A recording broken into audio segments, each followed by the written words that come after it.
Hello there. My name is Corey, and I am a Star Wars. And my name is Corey, and I am also a Star Wars. And my name is Jim, and I am a Star Wars. And we are a Star Wars. And CJ's a Star Wars too. CJ, She's sitting at the table. She's close to the microphone. Yes. Yes. Star Wars. So today we're going to be discussing the first 4 episodes and maybe a little beyond what we think is going to happen of the Skeleton Crew. Skeleton Crew. This is our most well-scheduled recording. That's true. Usually, unfortunately, you probably won't hear this until like March. That's true. That's not producer Corey. I'll be behind. I'll do this before I edit because I still haven't edited Empire Strikes Back. We know. And we just recorded Jedi. We just recorded Jedi. I will try to get this one out in the next week or so. We live in 2 but it's also timelines. Christmas break, so we'll see how that happens.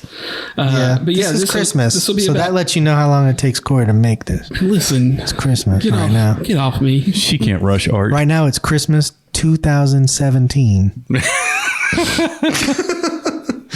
Trump's almost out of office, and we're very excited. We're sure he'll be impeached any day now, and we'll never have to hear from him again. Okay, so this show, and I just learned this, maybe you already knew this, but this is directed by, written by, and the showrunner is John Watts, who is the director of the 3 Spider-Man, Homecoming, Far From Home, No Way Home. So they brought him over from the MCU. Yeah. Cool. So that's good. I like that guy. I like those movies. I like those movies. Yeah.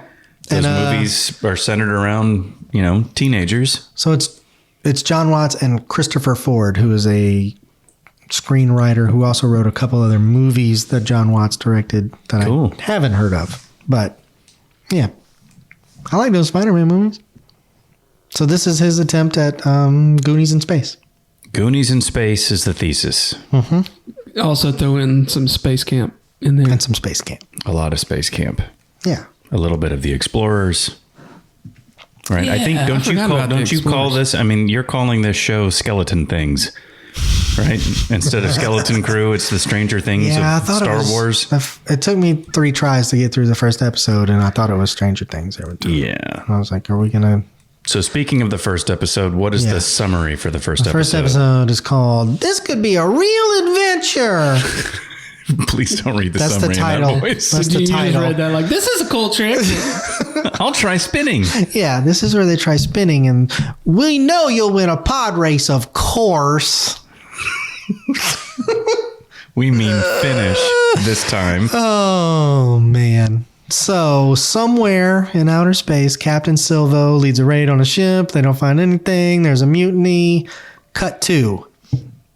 And then there's like 45 more minutes of show that they didn't need to. But that's the summary? No, that's just the first paragraph or the first sentence. So then we go to Aden, and we meet Wim and Neil. There's 2 school children. That's a very long thing. So don't read the whole thing. The whole thing. We see them ride their bicycles, which hover. We see them going to school. We see them playing with Star Wars toys. We see them looking at like iPads, an electronic iPad thing that's got like a Tales of the Jedi. It's middle class Star Wars, right? Yeah. Isn't that what it is? And we open on a suburb. Yeah, it looks like the same place where like E.T. landed. It also looks a little bit like the Earth 2 from Guardians of the Galaxy Volume 3, the whole right? time too. I was like, this is like close enough to Earth. But it's a little weird. Some people have trunks. And they have their end of the year assessment instead of their SAT. Is that guy the same species as the keyboard player? Yeah. The big blue thing? Yeah. I've seen speculation on the Neil, internet. Right? Neil, yeah. It's a good name for him, right? He's each of these kids are just archetypes, and like he's the afraid one. He's scared all the time, so he kneels down. Yeah. His name is Neil. Yeah. Him named Jeff. I'm sure that he will have a heroic redemption. I hope moment. so. He had he's going a little bit of one in episode 4. Oh, did he? You ain't seen it, did you? I saw it. Did you watch all of it? Yeah. You synced it? The whole thing. I wrote down a sentence about each thing. Anyway, we meet some school children on a weird planet, and one of them in a very long sequence, which does not include the Red Hot Chili Peppers, but it is in the woods. And he falls into a ravine and, just like Flight of the Navigator, finds a spaceship. Although it takes us 20 minutes to figure out it's a spaceship because he thinks it's a Jedi temple and he has to involve other children on accident first. Yada, yada. I thought it was Jedi temple. It's fine. Be a temple. I don't know where we are. I didn't even know what year this. Oh, so we should probably say that. This is part of like the Mando.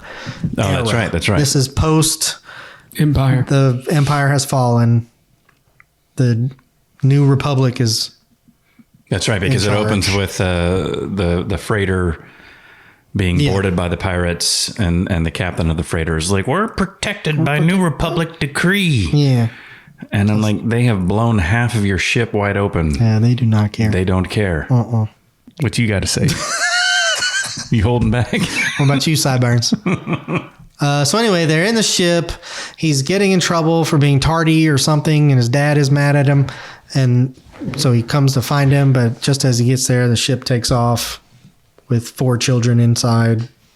And your whole argument is that's about 45 minutes. That's too where long. the show should have started. That's where the show should have started, is 4 buddies. Should have started with 2 kids, and one of them says, "Look, I told you. Look at this thing I found." And then 2 other kids show up, and they're like, "You're not supposed to be here. We called claimsies." All that part's fine.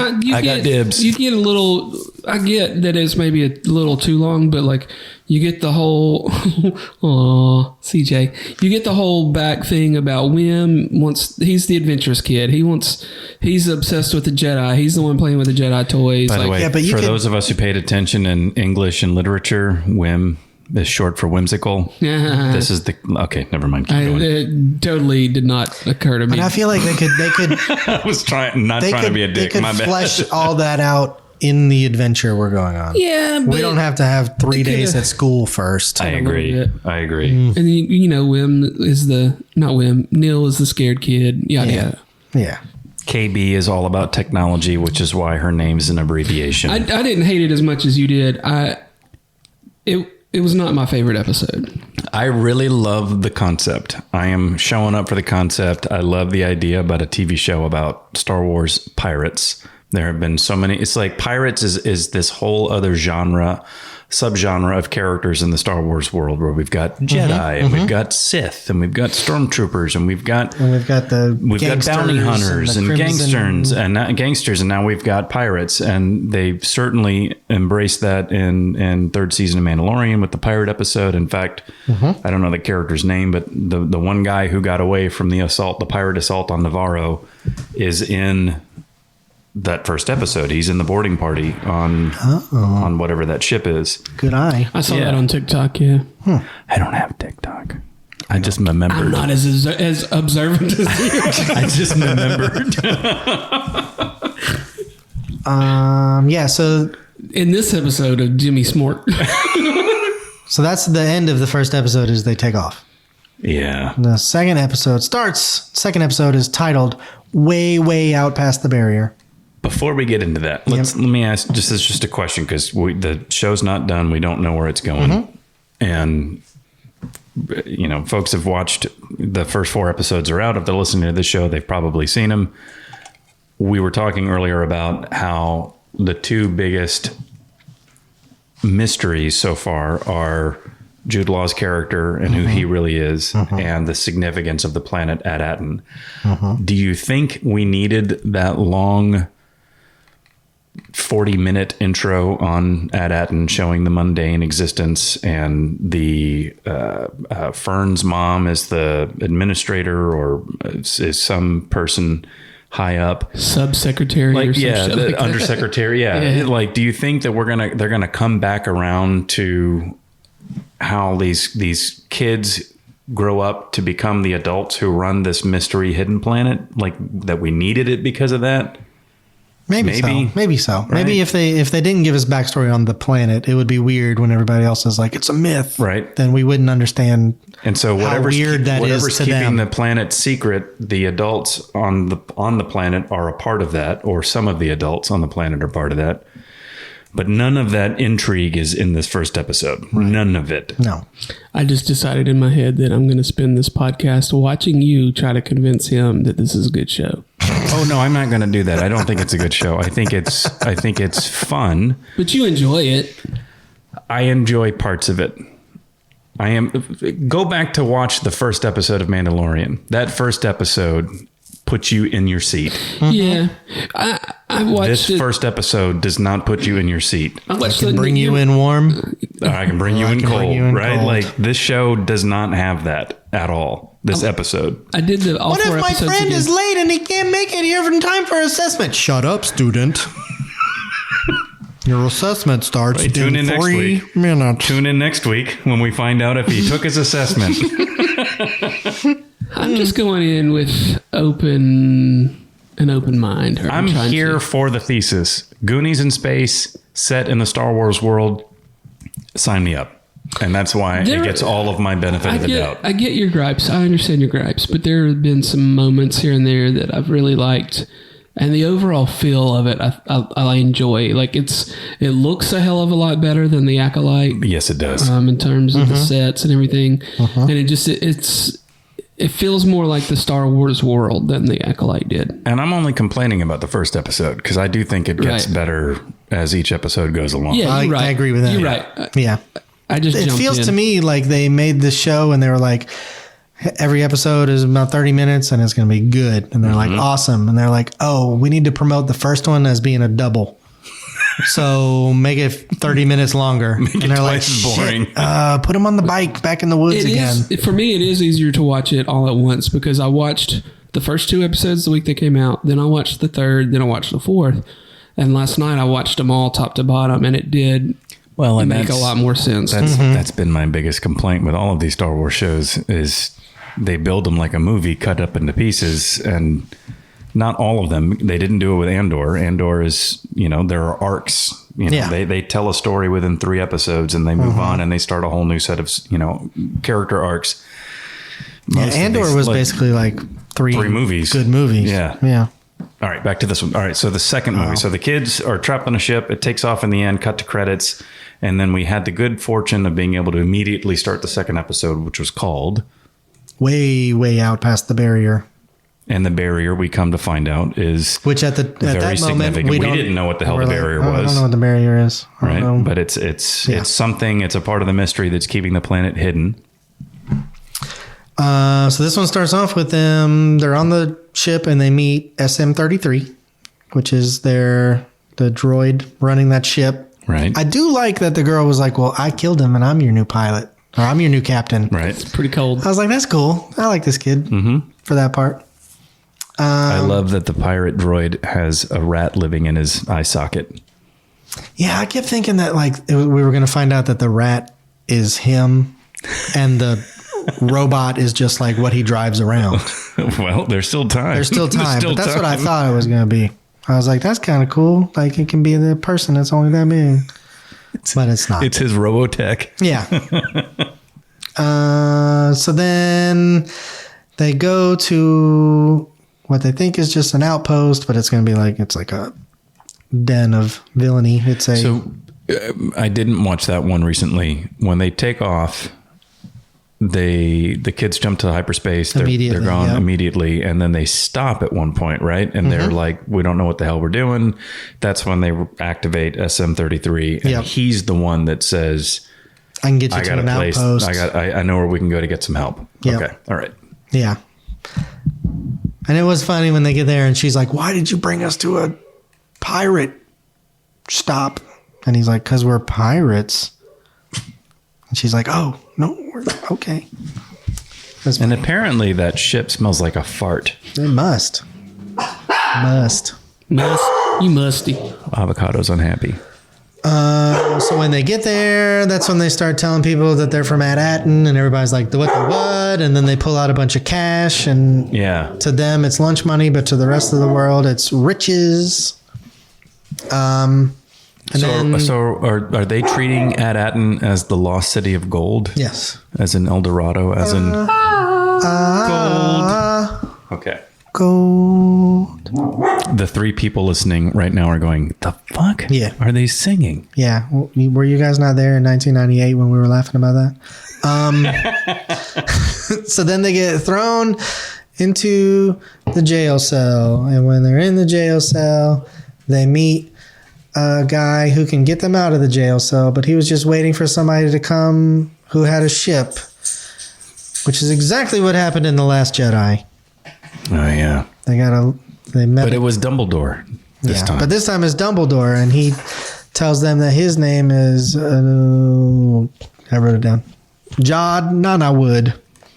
So we're using our made-up names. Yeah.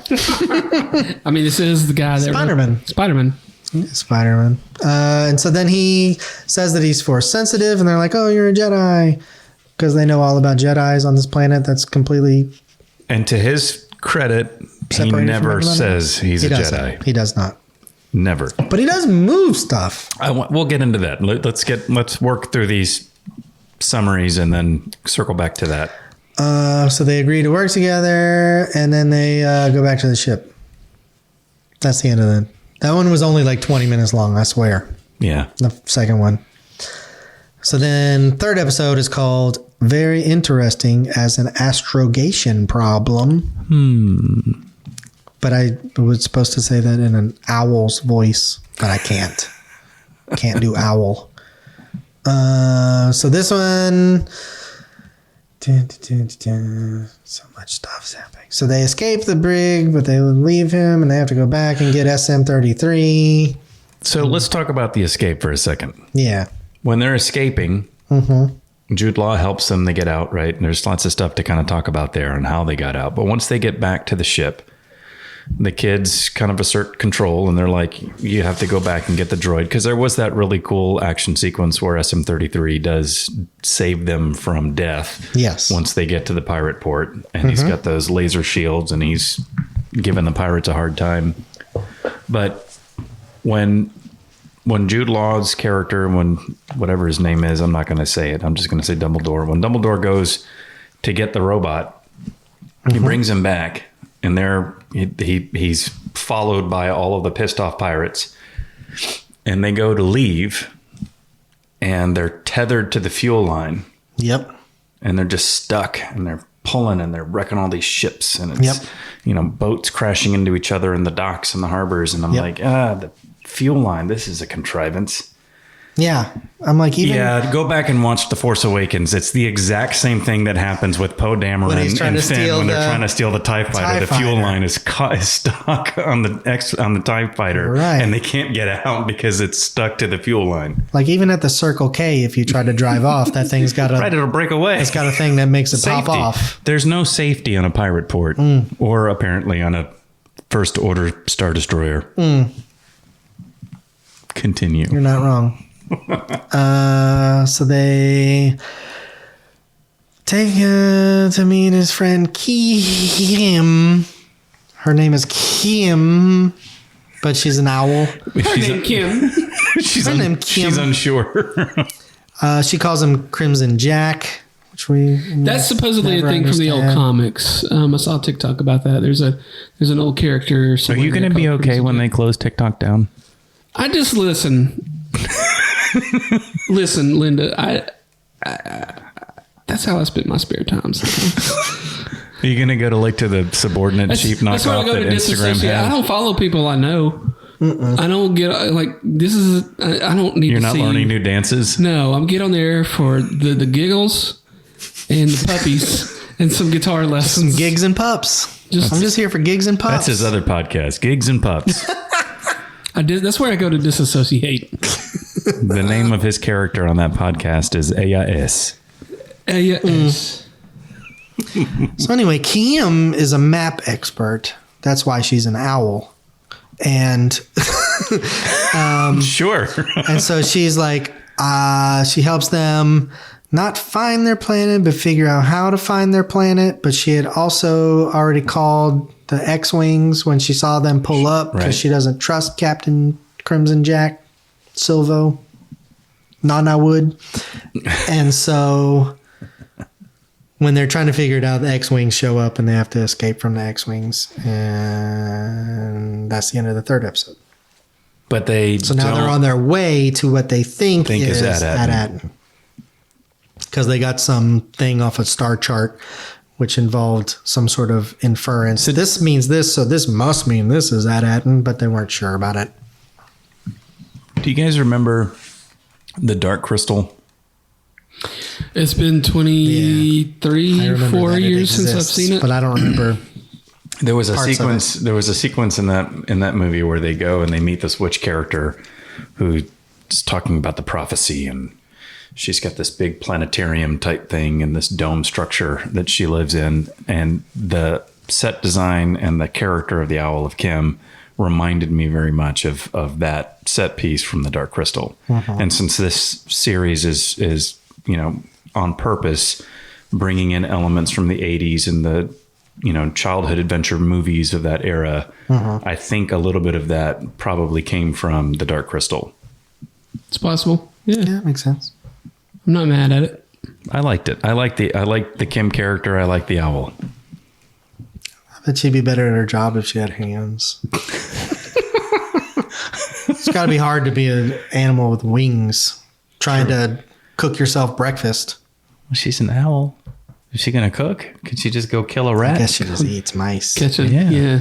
All right. Like the one inside the eyeball. Another problem of mine solved. You're right. She just eats rats and shit. Like the one living in the eyeball socket of the robot. Oh. Oh, she missed an opportunity there. Could have been a snack. Quazing. Watch yourself.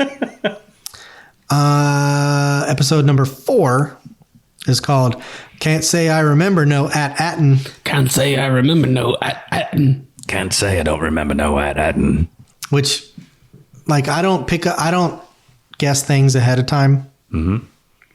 But You think he remembers something about At-Aten? I was like, oh, it's in his brain. They just got to get it out because he does remember that, and he's been programmed to say that. Like, that part felt so clear to me immediately, and I don't think of things. I can't watch this show with you guys anymore. I have the intellect of a 5-year-old. This shit goes completely over my head. Did you not watch the last 5 minutes when he's like, yeah, I'm the one that burned off the fucking star chart to At-Aten? I did, but no, I didn't catch that shit beforehand. And when he's like, can't say I don't remember no At-Aten. Well, it reminded me I was just like, why is he fucking saying that over and over again? It reminded me of Westworld. On Westworld, whenever the robots, the androids aren't supposed to know that they're androids in a theme park. And so whenever like one of them sees a Polaroid of Times Square and they're not supposed to know what any of that means at all. So they look at it and they say, well, that doesn't look like anything to me. Right. That's like their stock built-in response is when they see something that doesn't fit into their world or whatever, then their program just takes over and they say, oh, wait, you mean that doesn't look like anything to me. You mean their worldview and their bias prevents them from seeing new information? Yeah. Oh, I'll be go to hell. Yeah. I'll be goddamn. There you go. Fucking Professor Smart Brains over here. No. I'm the one that was geeking out about the owl. So they go to what they think is At-Aten, but it turns out to be At-Akron. As in acrid. As in it's nasty. Here's one of my questions. And salty and sulfury. Smells like farts. The kids everywhere. How the hell did they had the coordinates for At-Aten? Yep. How did they end up in At-Akron? Is that something else that just flew over my fucking head? No, I think. Well, I think she either lied to him or they didn't get the full download. I think when the X-Wings show up at the Owl's house and they're trying to get the info, but they have to leave in a hurry. I feel like Jude Law runs in and he's like, "I got it. We got to go." But he's wrong. Yeah, I think he got the wrong one. So the next episode starts with the owl, and they're like, here's the rest of the fucking ticker tape or here's whatever. Exactly the thing they wanted. Right. Looks like they left without it. Has everybody, since I'm not on the internet, has everybody else picked up that SM-33 looks like Smee, which is Captain Hook's didn't occur to me little until pirate you sent buddy? that over. No, I think that's amazing because what I was thinking is way stupider. I was thinking, I mean, it's like not even really that good, but I was thinking it was named after a microphone. I was thinking about SM-58s, right? You're talking into one. I'm talking into an SM-58, so yeah, I can't. No, your idea, your observation is probably spot on. Yeah, they were like, we need a Disney pirate. I think Can't use Hook. Let's use Smee. I think if we can request that Stevie G, when he does the graphic for this episode, incorporate the artwork from Peter Pan. That's pretty clever. That's a request, Stevie G. I didn't love this episode. I thought this was kind of... Oh, shit. This was my favorite one. This one bored the piss out of me. there's really? there's a Here we are planet not agreeing. And they're like, oh, hey, kids, we're kids too. And they're like, not here. Here we are, war. I was so annoyed until Only like the last war. 5 minutes when Neil finally hits SM-33 with the rock after they activated the memory of SM-33. Mm-hmm. And he had his moment. I was like, okay, this paid off. Because the whole rest of the episode, I was like... This is some bullshit. Yeah. It felt to me like an early episode of Clone Wars, where it's like, we're on this planet. We got to help these people do this thing so we can all learn a lesson. I don't think it I don't think it felt like that was exactly what it was supposed to be. Because these kids have to learn how to get along in order to do whatever it is that they're hoping to do to get home. I don't know. No, that's not true. No. They have a robot that can fly their ship. They just need to know how to get back to their house. That's true. They don't have to learn about sharing and about how war is not as good as sharing and love. But why don't we sing? On our planet, we all sing and watch sitcoms. I did like, though, when after Jod, is that his proper name? It's Ba Weep Nana Weep Rinny Bomb. After he pushed the deactivation in Spanish, button. it's called Yod. Is that my next Duolingo lesson? Yeah. Yes. I just got the reminder as we started this episode that I need to do my practice for today. Yod. But after he deactivates SM-33 and they're all celebrating, and he's like, oh, sorry, I'm the one that turned him off. But they're all congratulating Neil because Neil was the one that hit him with the rock and stuff. And I thought that was cute.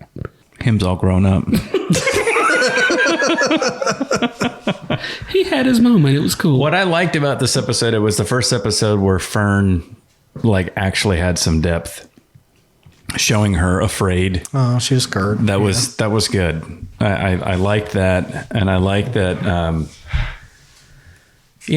The like we were talking about earlier, the planet. Planet is a mystery, right? Yeah. Like At-Aten clearly is El Dorado. The city of gold in reality doesn't exist. Gold. And so, they're showing us there's something about why this planet fell, why it's the way it is, supporting the mystery of what At-Aten is. And I don't know. At-Aten seems to have some sort of, maybe it's like a naturally occurring, maybe there's a mineral or an ore or something there that is useful. Maybe that's where the galactic credits come from. Maybe, I don't know, maybe a comet landed there one time. And so then they said, well, we have to protect this vibranium. So we have to build a secret barrier around it. And don't let anybody come in here. And if one of us can dress like a black cat and protect it, that would be great. Maybe that's, I don't know. Maybe that's where this is going. Could work. There's logic there. But I do think... It's Wakanda. He's talking about Wakanda. I'm talking about Wakanda. What? I enjoy the show overall. I did think that episode 3 was mostly a dud. But when you see the last few minutes of the episode, it all makes sense. But I like the overall feel and look of it. I like the vibes. Do you think so? You think it's like delivering on the Goonies in space? I think so. Yeah. Promise. I'm not mad at it yet. I like it so far. It could be a major letdown, or it could be something supremely awesome. We got to get Hondo. Mm-hmm. Do you think we're going to get Hondo? We have to get Hondo. It's the biggest tease ever if we don't get Hondo. Yeah.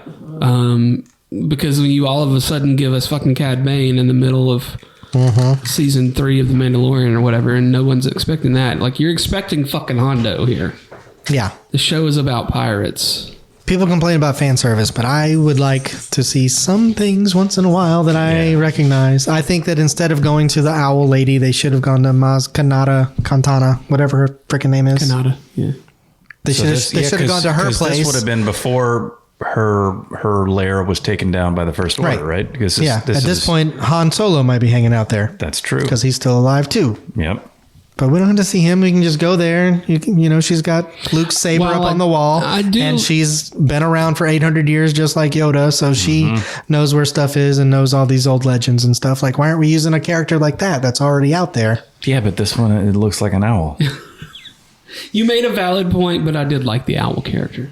I like that we're getting mostly new characters and we don't have to keep going back to the well. But I would at some point like to see. I mean, speaking Hondo. of going back to the well, I'm telling you, the Wolfman pirate character is the Wolfman character from the Cantina from A New Hope. Can we look that up? I mean, it may not be the same guy, but Continue. it's the same. I'm gonna see same if same species. Same species. I'm going to see if I can use the Google.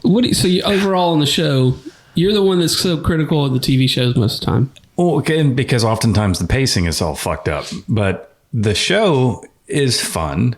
It is for kids, like Acolyte was. So it's like the Hudsucker Proxy. Yeah, it's for kids. I thought the show was going to be something completely different. I listened to one of our episodes a while back, and I had a theory on what Skeleton Crew was going to be, and I was way off. I thought it was going to be about David kids. Fincher. No. That was Acolyte. I thought Acolyte was going to be like a David Fincher 7 style take in the Star Wars world, which I still think would be a great show. But I thought this was going to be about the kids who were taken from their homes because they were force sensitive and they were being it was basically a continuation of the that guy. That's the Wolfman from New Hope. That's the Wolfman. That's the pirate from the show. I think the pirate on this show is a little blacker. What color is his eyeball? Red. What color is the eyeball of the Wolfman character on the pirate show? Do we have nards? He do have nards. He's going to get kicked in the nards. And I hope the kids say, Wolfman's got nards. And that Wolfman is named Arliel Shush. The guy from the Cantina? Yeah. And yeah, just so you know, you can Google Star Wars Cantina aliens list. Oh, wow. And you can list Hamdazin, Ponda Baba, Cardu, Saimalak, Katik, Keedkak. I think we should start a website called Them Cantina Characters. There's a guy just named Biff. So here's my question. That's their version of him named Jeff. That's one of the fucking Cantina players. Move talk. Here's my question: is these are all names that existed sometime after the movie, and is it just characters that some dick made up, or are these characters that appear in a book? Or is this canon? Yeah, is this in a book somewhere? How do these names exist? What are the begats? Yeah. That's a whole nother episode that we're not going to make. That's a valid question. I wonder that too. Because also when I clicked on that guy, there was a whole Wikipedia page about him and his backstory, that Wolfman. So is that Wolfman connected to this show? I didn't read it. He's a bounty hunter in that, it said. Sure, and the other one's a pirate. They're brothers. Different guys. Nah, they're not the same guy, but they're the same species. That's all I'm saying. I don't think it's the same guy. I think it's the same. You've said it's the same guy. Critter. You've said it's the same guy. It's the same critter. It's the same guy. Same species? What? Or the same dude? Was I there?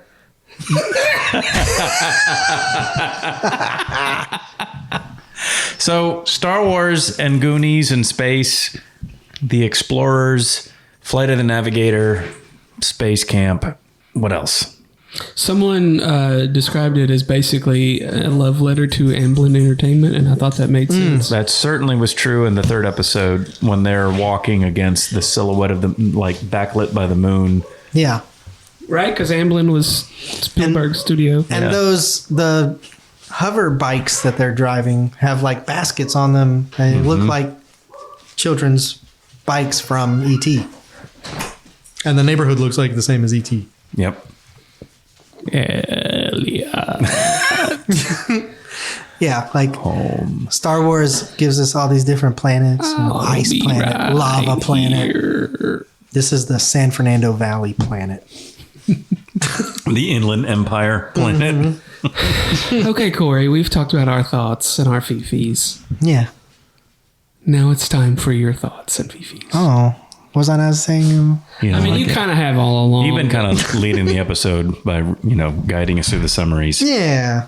It's getting better. It went from, I hate this, when will this stop? For the whole first 45 minutes. And then I was like, oh, okay, something happened. That's kind of cool. We could have started there. It's been better. I hate to say that, like, I don't like child actors, but it's like so hard for child actors to be great. And I don't want to like denigrate the kids who are working very hard on the show and doing good. It's just like they're just never going to move me. And I think unless they're River Phoenix in Stand By Me, and I think it's a hard bar to late 40-year-olds were not the target audience for this show. Yeah. I don't think so. I don't think we were for Acolyte either. I like the way that Wim's character is supposed to be us from our childhood. Like the fact that he lives on a planet that is essentially managed by high performance security droids, but he has the least posable action figures to play with. But he's got this hologram like iPad that he can read, stories, picture books about the Jedi. Those have all been translated on the internet as well. I'm sure. But I found them. I was going to send them to y'all, but y'all ain't got no goddamn TikTok. And you're not going to have TikTok for much longer. Trump is taking TikTok. These are my TikToks now. All your TikTok belong to us. Yeah, I think there's a weird like inconsistency where like sometimes you meet Rey and she doesn't know if the Empire and Luke Skywalker and the Jedis is real or if that's a legend she heard one time. Like, but then you go to this planet and they've got comic books and merchandise from Jedis, even though this planet is supposed to be cut off from everything. And to your point, it's because they don't have news in this galaxy. Yeah. They're not talking to each other. Yeah. There's no, I heard on the wire today. It's not so much a legend as the thing that happened 10 years ago. Yeah. That's not that long. Yeah. You right. So it's weird to me. So where do you think the show is going? And do we know if this is supposed to be an ongoing series or is this just a one-off? I don't know that. I was fixing to look to see how many episodes are going to be total because I don't. I think the show is going to end with one cameo, probably that pirate you keep talking about. Hondo. 8 episodes. So episode 8, Hondo will show up and then we'll be like, we want more. And they'll be like, he'll be in the movie of Mandoverse that's going to bring all this together. It's not. I think this is just them making one little thing that'll tie in somehow to Ahsoka and whatever else we're doing. Do you think that Crimson Jack, whatever Jude Law's character's name is, Dumbledore, Jeff, do you think that he's Force sensitive? I am curious about that because I asked him because they said something like, "How do you do that?" And he said, "Practice." So I don't know how long he's been in jail, but maybe he's in jail and he's like, anybody can be Force sensitive if they want. Maybe they're bringing that theme back in a little bit. And he's like, I'm just going to sit here in jail and do this till I move a rock. So he's old enough to be... Oh, from before? Uh-huh.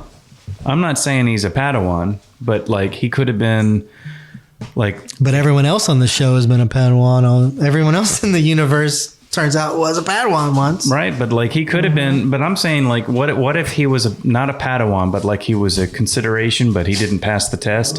Yeah. Because he's a pathological liar. Pirate's life for me. He chose a pirate. It'd be funny if the kids like at the end are like, I'm not going to go fucking back to live on Ad-Atten. I'm going to go be a pirate. Do you think there's a treasure on Ad-Atten? Yes, I do think that because of how much they've made such a point to show that pile of credits that Wim has got in his pocket, and to contrast that with the opening sequence in the first episode where when the pirates storm that bulk freighter and they get into that and there's just a single credit, I think it's whatever substance those credits are made from, I think it's coming from a planet like Adatin. Listen to old smart brain over here. This shit just goes completely. I could be wrong. I could be wrong. I'm just fucking I have making the it up. comprehension skills of a 6-year-old.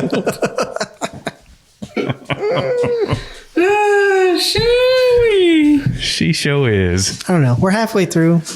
It's better now than it was when it started. So are I'm you gonna keep watching. Are you gonna watch episode 5 on Tuesday when it comes out, or are you gonna be like, I'll get to it? I might wait and do it all. I liked watching them all in one afternoon. So you're gonna wait until all 4 have dropped? I did enjoy watching them all back to back to back to back, but I will have to watch episode 5 on Tuesday. All right. Well, Which there's no telling when y'all will hear this. If there's stuff that is so it's gonna good be that March or April. you guys have to talk about it, then I'll watch it. If you just can't contain yourselves because it's so amazing, something happens, then I'll watch it. But if you're like, then I'll. If you're hold listening on. to this and you have thoughts, you can holler at us on Threads at We Are a Star War. Mm-hmm. We are also on Instagram at We Are a Star War. But we basically post whatever we post to Instagram, we auto post to Threads. Auto post. Which is basically pictures of us when we record. Y'all got any final thoughts, or should I wrap this shit up? Let's wrap it up, baby. All right. If you don't already, you can go to tpublic.com and get a t-shirt or a tote bag or a pillow or a magnet or a sticker or You a can coffee get a mug. pillow. The pillows are actually quite nice. Just search for The Alabama Take on tpublic.com. You can go to thealabamatake.com to get weekly podcasts from some of our fellow podcasters on the network. We're sports podcasts and book podcasts, et cetera, et cetera. Go there and check it out. Tell your friends about us if you like us. We could always use Tell more your listeners. enemies about us if you don't like us. Yeah, if there's somebody you hate, be like, listen to this fucking You should show. listen to this podcast. It's amazing. These motherfuckers don't have any idea what they're talking about most of the time, but it's fun. If you're George Lucas, And we're we have a sorry. good time. We didn't mean it. But yeah, that'll about do it for us. Follow us on the social medias at We Are a Star War, and we will talk to you guys again soon. Merry Bye, con Dios. Christmas. Bye.